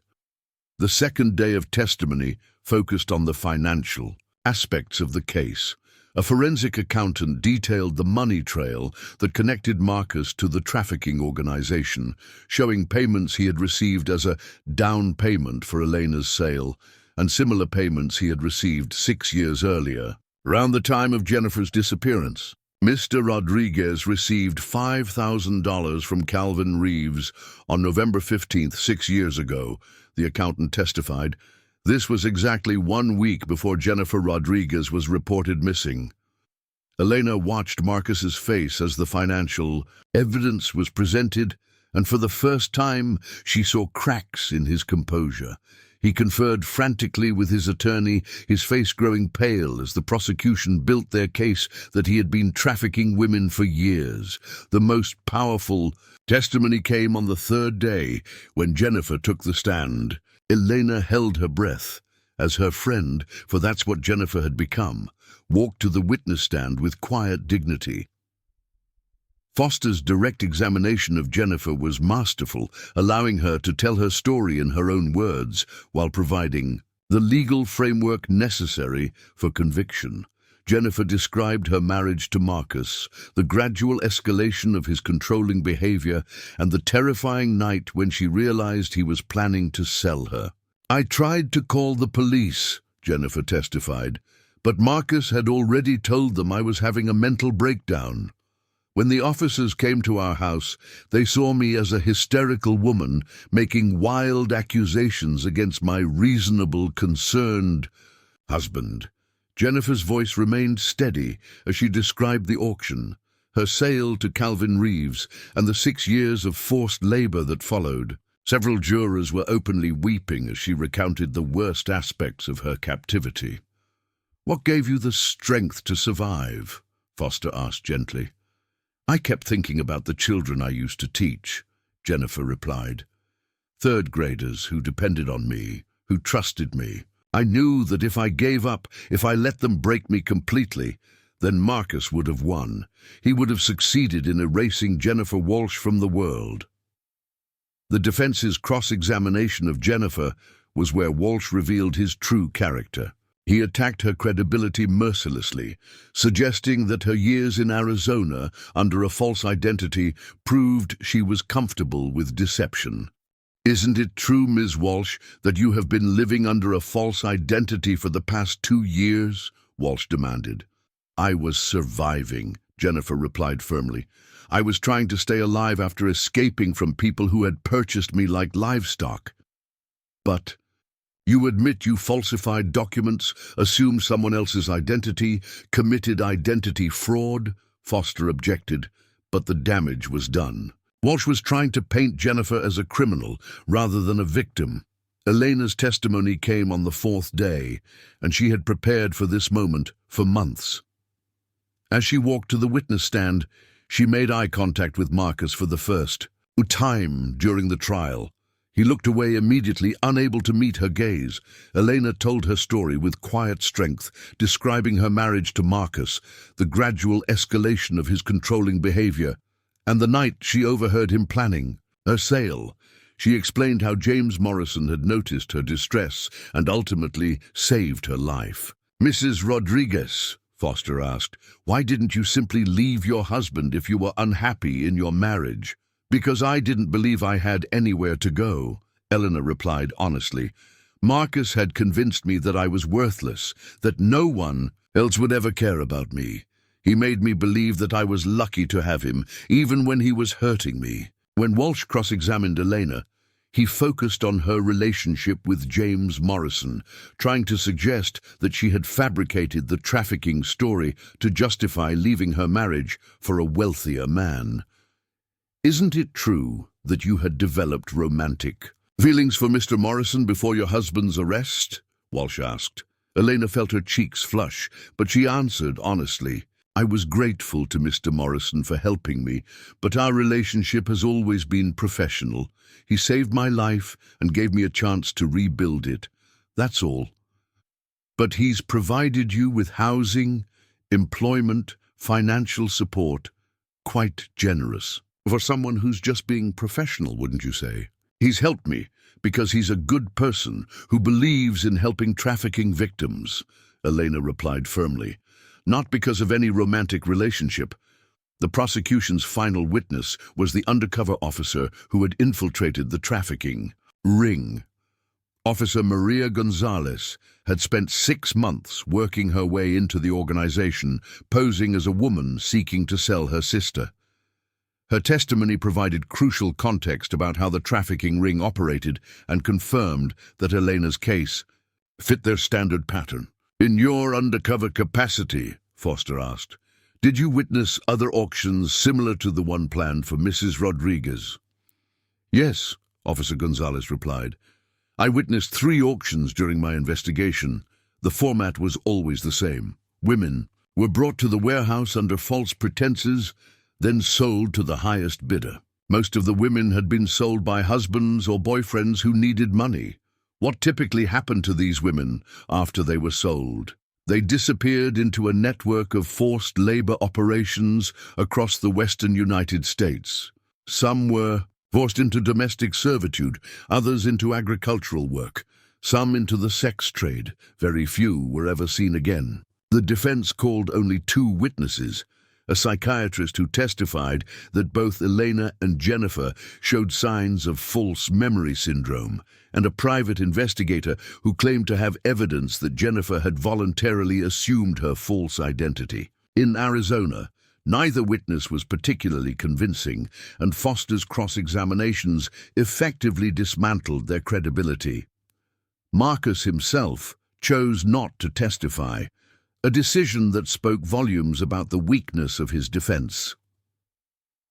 closing arguments began on the sixth day of trial. Walsh made one final attempt to paint Elena and Jennifer as women who had fabricated their stories for personal gain, but his arguments felt desperate and hollow in the face of the overwhelming evidence against Marcus. Foster's closing argument was devastating. She systematically destroyed every aspect of the defense's case, walking the jury through the evidence that proved Marcus had sold both women into trafficking rings. "Ladies and gentlemen," Foster concluded, "Marcus Rodriguez is not a man who made a mistake or whose marriage simply fell apart. He is a predator who viewed his wives as commodities to be sold when they became inconvenient or when he needed money.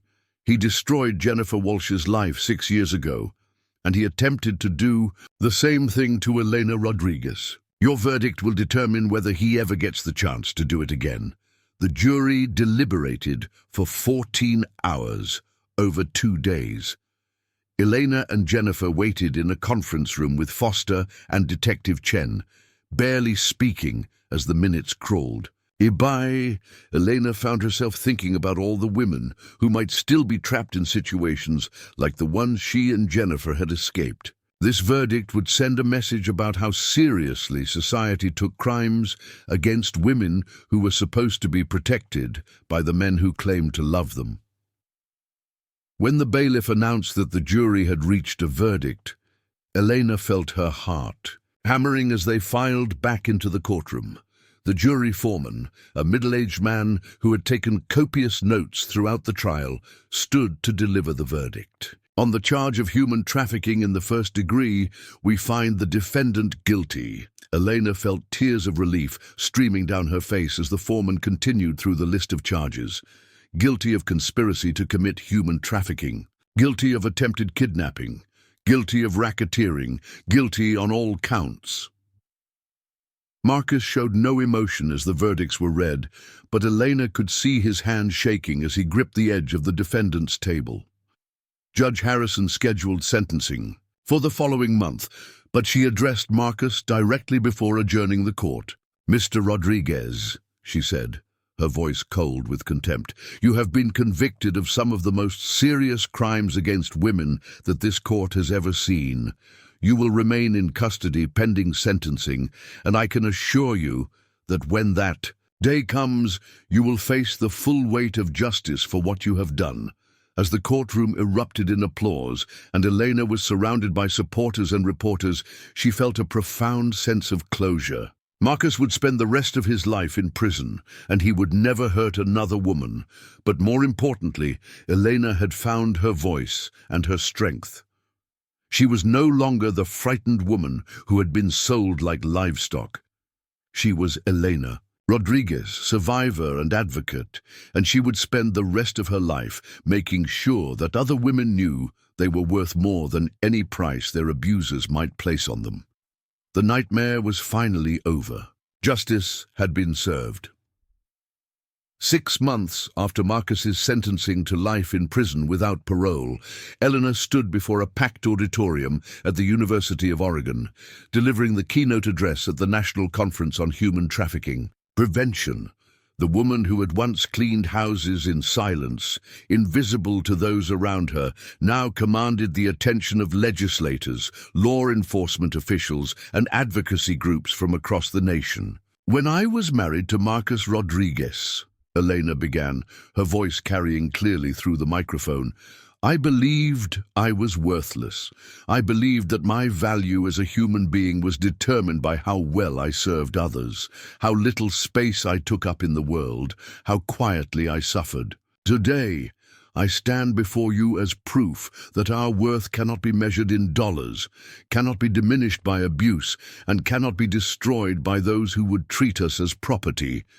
The thunderous applause that followed felt surreal to Elena, who still sometimes caught glimpses of herself in mirrors, the frightened woman who had scrubbed floors while planning her escape from a husband who planned to sell her.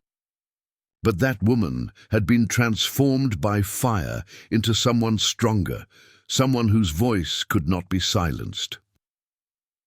In the months following the trial, Elena's life had taken directions she never could have imagined. The Elena Rodriguez Foundation, established. With an anonymous donation that Elena suspected came from James Morrison, had already helped rescue 17 women from trafficking situations. Working with law enforcement agencies across 12 states, Elena had developed protocols for identifying potential victims among domestic workers, nannies, and other service providers who often remained invisible to society. Jennifer Walsh had become Elena's closest collaborator in this work. After legally reclaiming her identity and re-establishing her teaching credentials, Jennifer had chosen not to return to the classroom. Instead, she had become the Foundation's Director of Survivor Services, working directly with women who had escaped trafficking situations and needed help rebuilding their lives. The hardest part isn't the physical recovery, Jennifer often told new clients. It's learning to believe that you deserve better, that you have value beyond what others assign to you. Their work had uncovered a sobering reality. Marcus's case was far from unique. The investigation that followed his conviction had revealed a network of domestic trafficking that spanned the entire western United States, involving dozens of men who had sold wives, daughters, and girlfriends to traffickers for amounts ranging from $5,000 to $50,000. Detective Chen, who had been promoted to head the state's new human trafficking task force, regularly consulted with Elena and Jennifer on cases that seemed to follow the same pattern Marcus had used. The three women had formed an unlikely but effective partnership, combining law enforcement expertise with survivor insight to identify and rescue women who might otherwise have disappeared without a trace. One such case had brought them to Sacramento 3 weeks earlier, where they had worked with local police to rescue a woman named Carmen Delgado, whose common-law husband had attempted to sell her to pay off gambling debts. Carmen was now staying at a safe house run by the Foundation, slowly learning to trust again after years of abuse. The traffickers are getting more sophisticated, Detective Chen had explained during their most recent strategy meeting. They're using social media to find vulnerable women, creating fake online relationships and convincing victims to travel willingly to locations where they're then sold. It's becoming harder to distinguish between willing participants and coercion victims. Elena had nodded grimly, understanding how easily she might have fallen for such tactics during her darkest days with Marcus. The line between emotional manipulation and outright force was often blurrier than people realized. As Elena continued her keynote address, she caught sight of James Morrison in the audience. He attended most of her speaking engagements when his business schedule permitted, offering quiet support without seeking recognition for the role he had played in her rescue and recovery.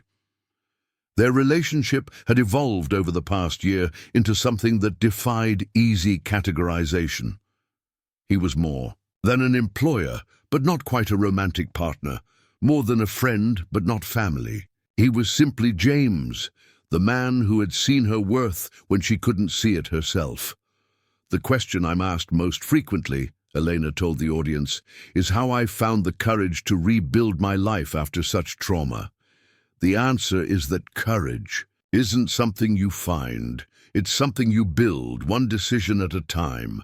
Every day I choose to believe that my voice matters, that my story can help someone else, that the woman I'm becoming is stronger than the woman I was forced to be. After her speech, Elena was approached by Dr. Rebecca Martinez, a researcher from Johns Hopkins University who was conducting a longitudinal study on trafficking survivors.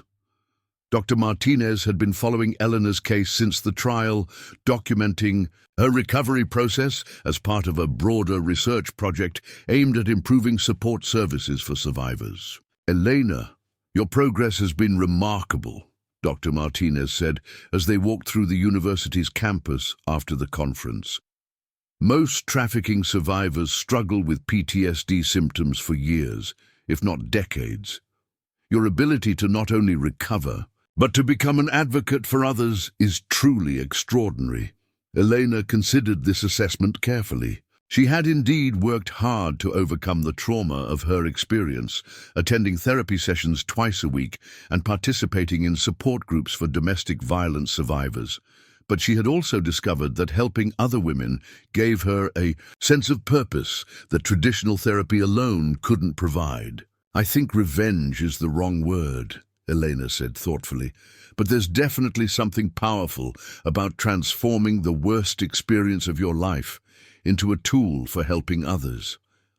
Marcus tried to destroy me, and instead, he created someone who will spend the rest of her life making sure men like him face consequences for their actions." Dr. Martinez made notes on her tablet as they talked. "Have you had any contact with Marcus since his sentencing?" Elena shook her head. "He's written me several letters from prison, but I've never opened them. My attorney screens my mail and handles any legal correspondence. I have no interest in anything Marcus Rodriguez has to say." What Elena didn't mention was that she knew the content of those letters because her attorney had summarized them for her. Marcus's early letters had been filled with apologies and explanations, attempting to justify his actions as desperate measures taken by a man who felt trapped by poverty and circumstance. More recent letters had turned angry, blaming Elena for destroying his life and claiming that she had seduced James Morrison as part of an elaborate plan to frame him. "He still doesn't understand that what he did was wrong," Elena had told her, a therapist during their last session. "In his mind, he's the victim in this situation. That tells me everything I need to know about the man I was married to." The conference had also brought unexpected news. Maria Santos, the woman who had called Elena about her missing sister Rosa, had flown in from California to update them on the investigation into Rosa's disappearance. Working with Detective Chen and the FBI, Maria had uncovered evidence that Rosa's husband had indeed sold her to a trafficking ring operating out of Nevada, the same network that had purchased Jennifer 6 years earlier. "We think Rosa is still alive," Maria told Elena and Jennifer during a private meeting at the hotel. FBI agents raided a compound outside Reno last month and found evidence that she had been held there as recently as 6 months ago. They're following leads that suggest she may have been moved to a location in Arizona. Elena felt her heart race with hope and anxiety. Rosa Santos had been missing for over 2 years. If she was still alive, she would have endured unimaginable trauma. But she would also represent another survivor whose story could help law enforcement understand and dismantle these trafficking networks. "What can we do to help?" Jennifer asked immediately. "The FBI wants to know if either of you would be willing to participate in outreach efforts if they locate Rosa," Maria explained. "Sometimes trafficking survivors respond better to other survivors than to law enforcement officials." Elena and Jennifer agreed without hesitation. They had both experienced the isolation and disorientation that came with being rescued from trafficking situations, and they understood how crucial it was to have someone who truly comprehend what you had endured. The conversation was interrupted by Elena's phone buzzing with an urgent text message from James. "Turn on Channel 7 News immediately. There's been a development in Marcus's case." Eleanor excused herself and rushed to her hotel room, where she found the local news covering a breaking story. A reporter stood outside the Oregon State Penitentiary explaining that Marcus Rodriguez had been found dead in his cell that morning, apparently the victim of an attack by fellow inmates. Elena sank onto the hotel bed, trying to process this unexpected turn of events. She had imagined Marcus serving his life sentence, growing old in prison, while she built her new life in freedom. She had never wished him dead, but she felt no grief at the news of his passing either. Her phone rang. Almost immediately, James calling to check on her reaction to the news. "Are you okay?" he asked, his voice filled with concern. "I think so," Elena replied honestly. "It's strange. I thought I would feel something. Relief, maybe, or closure. But mostly I just feel empty. Like this chapter of my life is finally finished. Do you want me to come to Sacramento?" James offered. "I can be on a plane in 2 hours." Elena smiled at his immediate willingness to support her. "No, I'm fine. Jennifer is here, and we have meetings with the FBI tomorrow about Rosa's case. I'd rather focus on helping other women than dwelling on Marcus's fate." That evening, Elena and Jennifer sat in Elena's hotel room, ordering room service and processing the day's events. The news of Marcus's death had been covered extensively by national media, with most reports framing it as a fitting end for a man who had destroyed so many lives. "Do you think we're supposed to feel guilty that we're not mourning him?" Jennifer asked, picking at her salad. Elena considered the question seriously. "I think we're supposed to feel whatever we actually feel, not what other people think we should feel. Marcus made choices that led to his imprisonment and ultimately to his death. We didn't cause any of that. We just refused to let him destroy us." They were interrupted by a knock at the door. Elena opened it to find Dr. Martinez, who had heard about Marcus's death and wanted to check on both women. "I hope you don't mind me stopping by," Dr. Martinez said. "I know this must be a difficult day for both of you." They invited her in, and Dr. Martinez explained that the death of an abuser often triggered complicated emotions in survivors, even when the relationship had been entirely destructive. "Some survivors feel guilty for not grieving," she said, "while others worry that they're supposed to feel relief or satisfaction. The truth is that there's no right way to react when someone who hurt you dies." Elena found this perspective helpful. She had been wondering if her lack of strong emotion meant she was somehow deficient in empathy or human feeling. Dr. Martinez's words reassured her that her reaction was normal and healthy. The next morning brought a new challenge. Elena woke to find dozens of interview requests from media outlets wanting her reaction to Marcus's death. Her phone had been buzzing constantly with calls from reporters, and the hotel lobby was packed with news crews hoping to catch her on her way to breakfast. "This is exactly why I hate publicity," Jennifer muttered as they watched the chaos from Elena's hotel room window. "They want to turn Marcus's death into entertainment." Elena agreed, but she also recognized an opportunity. What if we use this attention to talk about the women who are still missing? What if we make this about Rosa Santos and all the other victims instead of about Marcus? They called a press conference for that afternoon with Elena and Jennifer, appearing together to address Marcus's death and pivot the conversation toward the ongoing fight against domestic trafficking. "Marcus Rodriguez is dead," Elena told the assembled reporters, "but the networks he participated in are still operating. Right now, there are women being held against their will, women whose families think they ran away or simply disappeared. Our focus should be on finding those women and bringing them home." Jennifer spoke about the FBI's search for Rosa Santos, providing details about the case that might help generate tips from the public.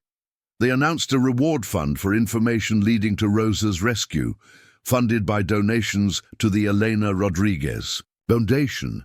The press conference was a success, generating national coverage that focused on ongoing trafficking cases rather than simply rehashing Marcus's crimes. Within hours of the broadcast, the FBI had received dozens of tips about Rosa's possible whereabouts. 3 days later, Elena received the call she had been hoping for. Detective Chen's voice was filled with excitement as she delivered the news. "We found her. Rosa Santos is alive, and she's free." Rosa had been rescued from a farm labor camp in Arizona. where she had been forced to work in the fields for 16 hours a day, while living in a converted shipping container with 5 other women. She was malnourished and traumatized, but alive. And she was asking to speak with Elena and Jennifer. Elena felt tears of joy streaming down her face as she absorbed the news. Another woman had been saved, another family reunited, another victory against the forces that sought to treat human beings as commodities. Marcus Rodriguez was dead, but his victims were alive and fighting back. And Elena Rodriguez, the woman he had tried to sell like livestock, was leading the charge to make sure that no other woman would suffer as she had suffered. The work was far from over, but progress was being made, one rescued woman at a time. 2 years later, Elena stood in the Arizona hospital room where Rosa Santos was recovering from her rescue. The woman before her bore little resemblance to the vibrant mother of 3 that Elena had seen in family photographs. Rosa's hair had been chopped short and bleached by harsh chemicals. Her hands were scarred from years of forced labor, and her eyes held the haunted look that Elena recognized from her own mirror in the months following her escape. But Rosa was alive, and she was free, and that was everything. "Maria showed me your picture," Rosa said quietly in Spanish, her voice hoarse from disuse. "She told me you understood what happened to me." Elena pulled a chair close to Rosa's bedside and sat down. "I understand more than I wish I did," she replied, also in Spanish. "But I also understand that surviving makes us stronger than they ever intended us to be." Rosa's rescue had taken 8 months of painstaking investigation. The Arizona labor camp, where she had been held, operated under the cover of a legitimate agricultural business, using a sophisticated system of false documentation and intimidation to keep their victims compliant. Rosa had been one of 37 women rescued in the raid, representing victims from across Latin America who had been trafficked into the United States under false promises of legitimate employment. "My children," Rosa whispered, tears streaming down her face. "Are they safe? Do they remember me?" Elena smiled and squeezed Rosa's hand gently. "They're here in Phoenix, with your sister Maria. They've been waiting for you every day since you disappeared. Your youngest daughter Carmen drew you a picture of your family standing together again. Would you like to see it?" Elena pulled out her phone and showed Rosa a photo of the drawing, stick figures holding hands under a bright yellow sun, with the words, "Welcome home, Mama," written in crayon across the top. Rosa sobbed as she looked at the image, overcome with the reality that her nightmare was finally over. The reunion between Rosa and her children later that day was one of the most emotional moments Elena had ever witnessed. 9-year-old Carmen, who had been only 7 when her mother disappeared, approached tentatively at first, as if she couldn't quite believe Rosa was real. But when Rosa opened her arms, all 3 children rushed forward, and the family collapsed. Together in tears and laughter, Elena stepped back to give the family privacy, but Rosa caught her hand as she started to leave. "Thank you," Rosa said simply. "Maria told me what you did, how you spoke out even when it was dangerous. You saved my life by saving your own."